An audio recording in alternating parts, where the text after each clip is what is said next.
Assalamualaikum anak-anakku. Apa kabar hari ini? Semoga sehat selalu ya. Hari ini kita akan belajar mata pelajaran SKI. Jangan lupa berdoa terlebih dahulu. Mari kita membaca basmalah bersama. Bismillahirrahmanirrahim. Pada pertemuan yang lalu, anak-anak sudah pernah membaca dan mendengar kisah Nabi Muhammad SAW. Nah, seperti yang Bu Guru janjikan, anak-anak akan menonton kisah Nabi Muhammad SAW. Yuk kita simak kisahnya. Setelah kehancuran pasukan Raja Abraha, kota Mekah semakin ternama. Dari kota inilah sejarah manusia paling mulia dimulai. Ka'bah sebagai jantung kota Mekah semakin ramai dikunjungi para peziarah. Demikian pula para pedagang. Mereka datang dari berbagai penjuru jazirah. Namun sayang, Ka'bah mulai diselewengkan fungsinya. Akibatnya, kejahiliahan merajalela. Bahkan pada masa itu, memiliki bayi perempuan adalah hal yang sangat memalukan. Aib bagi keluarga. Sehingga sebagian dari mereka tega membunuh bayi perempuan mereka sendiri. Di tengah kondisi masyarakat jahiliyah itulah Nabi Muhammad dilahirkan. Bayi luar biasa itu lahir dari rahim seorang wanita mulia bernama Aminah. Pada saat itu ditandai peristiwa-peristiwa yang luar biasa. 10 balkon istana Kisra runtuh. Juga padamnya api-api yang biasa disembah oleh orang-orang Majusi.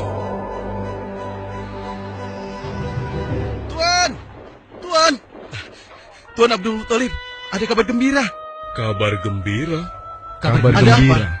Kabar gembira apa? Tuan, cucu Anda telah lahir. Benarkah? Laki-laki atau perempuan? Laki-laki, Tuan. Subhanallah, Alhamdulillah, Allahu Akbar. Kalau begitu aku ingin segera melihatnya. Mari, Tuan. Setelah mendengar itu, Abdul Muthalib bergegas menuju ke rumah Aminah.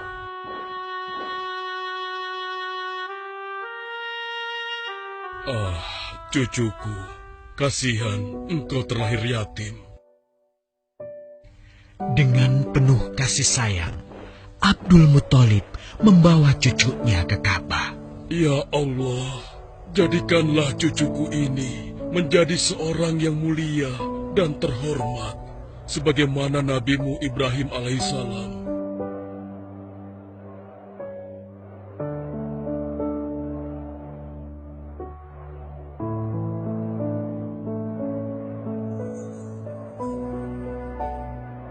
Siapa namanya, Ayah? Muhammad. Muhammad? Iya, aku akan menamainya Muhammad. Artinya yang terpuji. Kehadiran Muhammad kecil sungguh memberi kebahagiaan. Tidak hanya bagi keluarga Bani Hashim. Bahkan seluruh kabilah suku Quraisy menyambutnya dengan sukacita. Kemudian Abdul Muthalib mencarikan ibu susu bagi Muhammad kecil. Kita sudah berhari-hari mencari anak susuan, yang dari situ kita akan mendapatkan imbalan yang cukup. Namun hingga saat ini, belum juga kita dapatkan. Ya, istriku, aku mengerti. Apa kita terima saja bayi yatim itu? Muhammad maksudmu? Iya, cucu dari Abdul Muthalib. Kasihan dia. Hampir semua teman-teman dari rombongan kita tidak ada yang mau menyusuinya. Karena tidak ada harapan untuk mendapatkan imbalannya dari ayah bayi itu. Betul juga engkau, istriku. Kasihan anak itu. Aku mendukungmu jika engkau susui dia. Mudah-mudahan Allah memberikan keberkahan bagi kita. Halimah segera mendatangi Abdul Muthalib. Dia bersedia untuk menjadi ibu susu dan pengasuh bagi Muhammad kecil. Betapa gembira Abdul Muthalib mendengarnya. Halimah dari Bani Sa'ad itu akhirnya dipercaya Abdul Muthalib untuk mengasuh cucunya 2 tahun lamanya. Ayo istriku, kita berangkat sekarang. Sebentar lagi suamiku. Insya Allah kita berangkat sampai anak ini kenyang. Kalau begitu, aku lanjutkan berkemas-kemas dahulu. Hah? Ada apa suamiku? Lihat, unta dan keledai kita. Mereka demikian sehat, tidak seperti sebelumnya. Subhanallah. Betul suamiku, tidak seperti kemarin. Demi Allah, kau tidak salah memilih istriku. Kau telah mengambil anak yang dipenuhi dengan barokah. Allah melimpahkan keberkahan atas Halimah dan suaminya. Mereka pulang ke kampung Bani Sa'ad dengan penuh rasa syukur. 2 tahun berlalu sudah. Tugas Halimatus Sa'diyah sesungguhnya telah usai. Saatnya Muhammad kecil harus dikembalikan kepada ibunya. Terima kasih Halimah. Engkau telah merawat anakku dengan baik selama 2 tahun. Tidak ada yang bisa kuberikan, kecuali aku berdoa. Semoga Allah memberkahi engkau dan keluargamu. Amin. Saya juga bersyukur diberikan kepercayaan dan kesempatan merawat anakmu, wahai Ibu Aminah. Namun, begini Bu, mohon maaf. Kalau boleh, izinkan aku merawat Muhammad lebih lama lagi. Aku masih sangat sayang padanya. Baiklah, kalau begitu aku setuju dengan usulmu. Bawa dan rawatlah Muhammad sebagaimana dia anakmu sendiri. Terima kasih Ibu. Terima kasih. Begitulah, Muhammad kecil kembali ke tengah-tengah Bani Sa'ad. Ia tumbuh menjadi anak yang memiliki banyak teman. Karena kemuliaan akhlaknya. Tatkala berusia sekitar 4 tahun, terjadilah suatu peristiwa. Muhammad? Kenapa Muhammad? Muhammad dibawa orang. Hah? Dibawa orang? Diculik? Coba ceritakan. Ketika kami tengah bermain, tiba-tiba ada orang dewasa datang. Dia langsung membawa pergi Muhammad dan membunuhnya. Hah? Membunuhnya? Ya Allah, di mana? Di mana? Antarkan ibu ke sana. Dengan perasaan cemas, Halimah bergegas menuju tempat itu. Dan dilihatnya, Muhammad kecil tengah terduduk. Muhammad, apa yang terjadi denganmu? Dengan sangat tenang dan jelas, Muhammad kecil menceritakan apa yang telah terjadi. Bahwa seseorang telah membelah dadanya, mengambil hatinya, kemudian mencucinya dan mengembalikannya lagi ke tempatnya semula. Maka sesungguhnya yang datang itu adalah malaikat Jibril. Dia ditugaskan Allah untuk mencuci hati Rasulullah sehingga bersih dari segala kecenderungan setan. Subhanallah, sungguh anak ini bukanlah anak sembarangan. Sebaiknya aku kembalikan saja kepada ibunya. Peristiwa itu membuat Halimah sangat khawatir. Maka bergegaslah Halimah mengembalikan Muhammad kecil kepada ibunya. Menginjak usia yang ke-6 tahun, Muhammad kecil diajak ibunya untuk berziarah ke makam ayahnya, Abdullah di Yathrib. Dalam perjalanan pulang kembali ke kota Mekah, Aminah pun jatuh sakit. Dari hari ke hari, tubuhnya semakin melemah.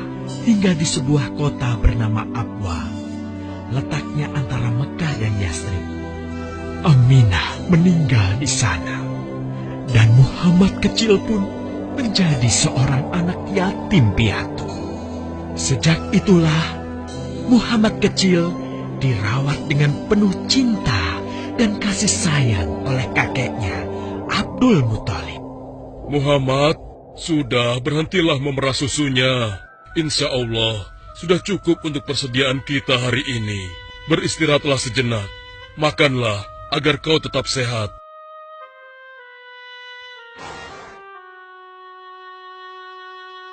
Ya Allah, betapa mulia akhlak cucuku ini. Namun, kasih sayang Abdul Muthalib tidak berlangsung lama. Saat usia Muhammad 8 tahun, Abdul Muthalib kakeknya yang sangat menyayanginya itu meninggal dunia. Kemudian, pengasuhan atas Muhammad pun beralih ke pamannya, Abu Thalib. Muhammad kecil tahu betul betapa sayangnya pamannya kepadanya. Di mana Muhammad? Ia tengah mengembalakan kambing milik salah seorang penduduk Mekah, suamiku. Sejak kapan dia keluar rumah? Sekitar waktu subuh tadi. Subhanallah, betapa baiknya akhlak keponakanku ini.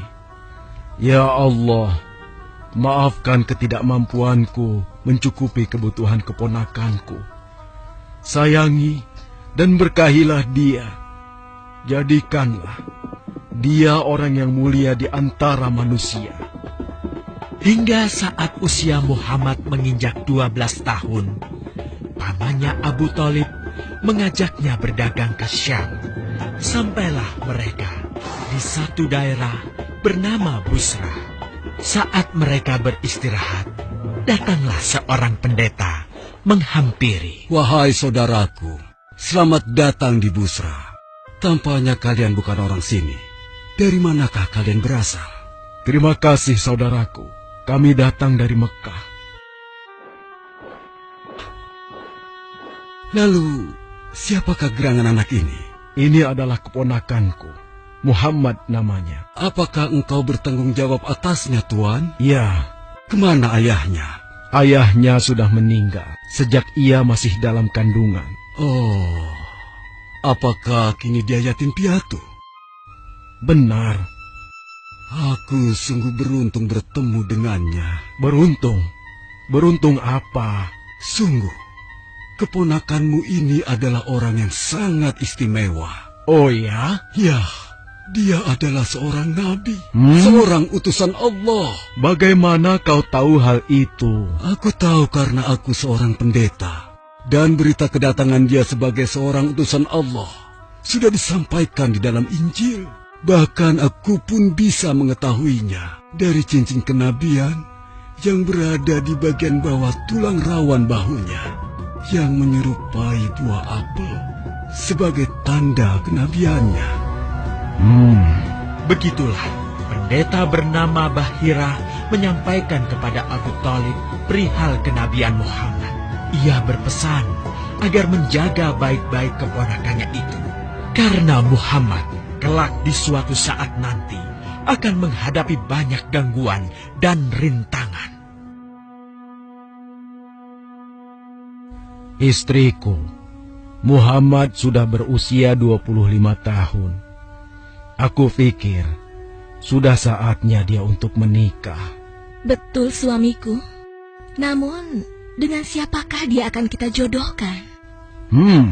Kemarin Khadijah mengirimkan utusannya dan menyatakan keinginan Khadijah untuk menjadikan Muhammad sebagai suaminya. Hah? Khadijah? Khadijah yang mulia itu? Betul, istriku. Khadijah yang selama ini mempercayakan barang perniagaannya kepada Muhammad. Kenapa dia memilih Muhammad? Ya, Khadijah mengagumi kejujuran dan kebaikan akhlak Muhammad. Menurutmu sendiri bagaimana? Aku pikir Khadijah adalah wanita terbaik bagi Muhammad. Kita akan melamarnya. Tepat di usia 25 tahun, Nabi Muhammad menikahi Khadijah yang berusia 40 tahun.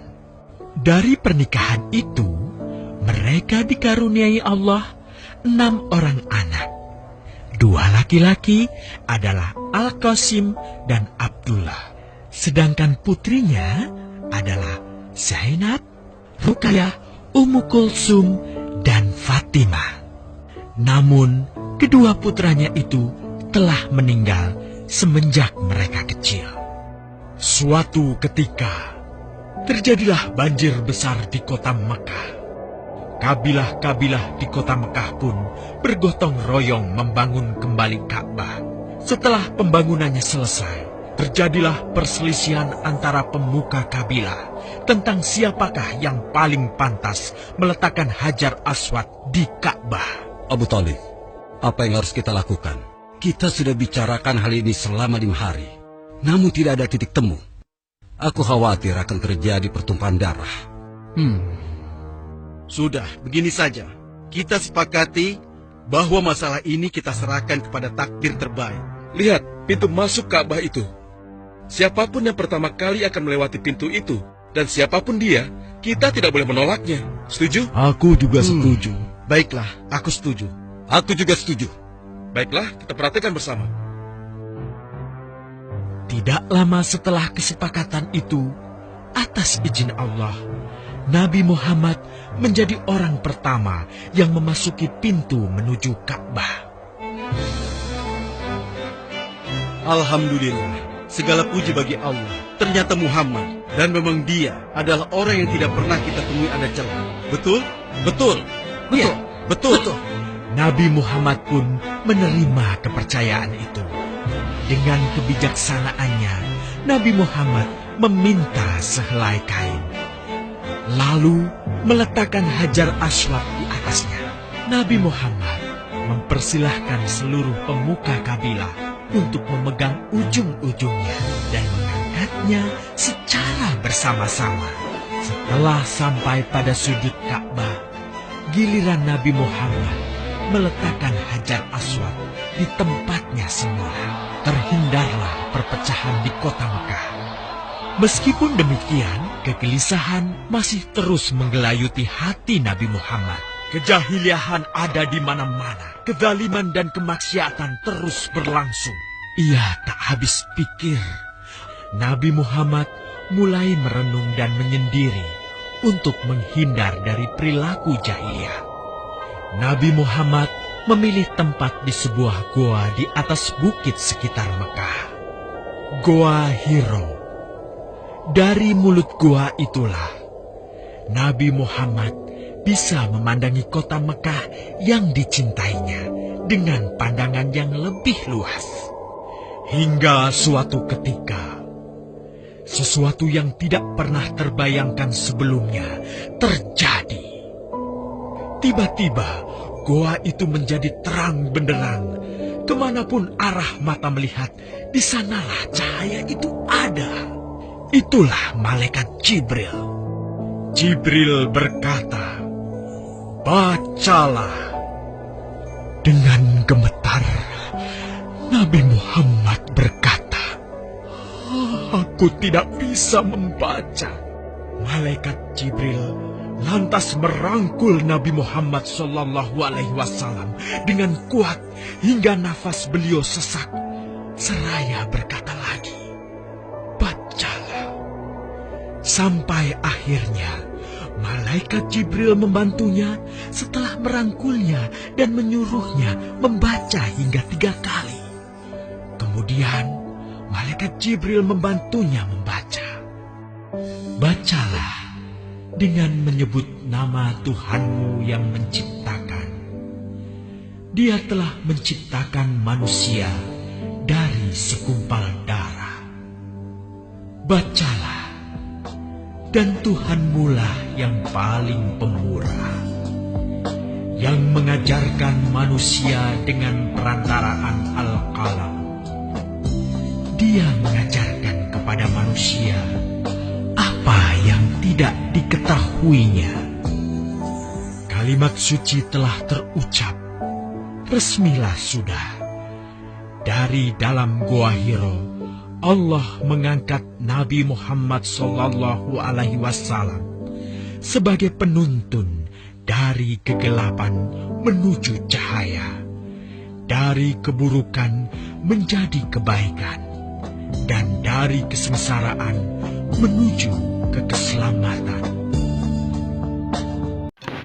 Terima kasih sudah menonton videonya.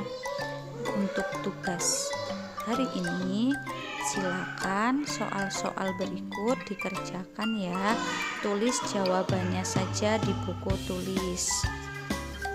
Terima kasih. Wassalamualaikum warahmatullahi wabarakatuh.